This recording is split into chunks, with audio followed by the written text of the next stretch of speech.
అందరికీ పెద్ద hi. So, last వీడియోలో చూసారు కదా! కోరల్ ఐలాండ్‌కి ఎలా రావాలి? ఏం చేయాలి? టికెట్ ఎంత? అవన్నీ నీట్‌గా ఎక్స్‌ప్లెయిన్ చేశాం గదా! సో, దిగిన తర్వాత బేరం ఆడి స్కూటీ తీసేసుకున్నాం ఫైనల్లీ. ట్యాంక్ ఫుల్ చేసిచ్చాడు. ఇక్కడ వాళ్ళు పెట్రోల్‌ని గ్యాసోలిన్ అంటారనమాట. ట్యాంక్ ఫుల్ అంటారు కానీ వాళ్ళ దృష్టిలో అది 1 లీటరే. ఎంత తిరిగినా 1 లీటర్ అయితే అయిపోదనమాట. ఫుల్ మనకెంత కావాలంత తిరగొచ్చు.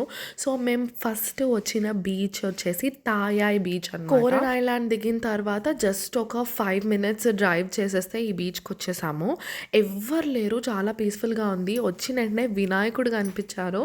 అసలు మన గాడ్‌ని చూసిన వెంటనే అసలు చాలా హ్యాపీ అనిపించింది. దండం పెట్టుకొని ఇంకా లోపలికెళ్ళిపోయామనమాట. ఎంత పీస్‌ఫుల్‌గా ఉండే అంటే ఆ బీచ్ ఎవ్వరూ లేరనమాట. కామ్‌గా ఉంది.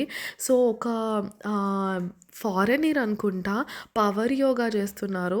సో, చాలా చాలా పీస్‌ఫుల్‌గా ఉంది. సో, ఆ ఎనర్జీనంతా ఆవిడ తన లోపలికి తీసుకుంటున్నారనమాట. కూర్చొని అలా మెడిటేషన్ చేస్తే అసలు రోజంతా కూర్చోవచ్చు. అంత బావుంది ఈ బీచ్. మిగతా బీచెస్ కంటే ఈ బీచ్ చాలా కామ్‌గా ఉంది. మీరు ఎక్కువ టైం స్పెండ్ చేసి ప్రశాంతంగా ఉండాలి అనుకుంటే ఈ బీచ్ చాలా బెస్ట్ అనమాట. చాలా టైం ఇక్కడ స్పెండ్ చేశామనమాట. చాలా బ్యూటిఫుల్ పిక్చర్స్ కూడా క్లిక్ చేసుకున్నాము. తర్వాత ఇక్కడ నుంచి టాంగ్లాంగ్ బీచ్‌కెళ్ళామనమాట.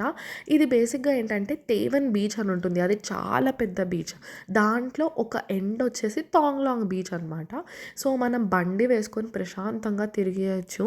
అండ్ మనం చుట్టుపక్కల బీచ్‌ని చూస్తూ దాని సైడ్ చాలా ఫ్రూట్స్ అవి అమ్ముతూ ఉంటారనమాట.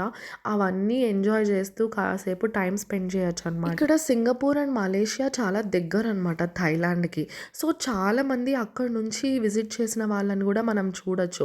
ఆల్మోస్ట్ 80% ఆఫ్ ఫారినర్సే ఇక్కడ చాలా టైం స్పెండ్ చేసిన తర్వాత మేము అక్కడి నుంచి తేవెన్ బీచ్‌కి వెళ్ళిపోయామనమాట. సో, అక్కడ మేము ఒక చాలా ఇంట్రెస్టింగ్ ఫుడ్ టేస్ట్ చేశాము.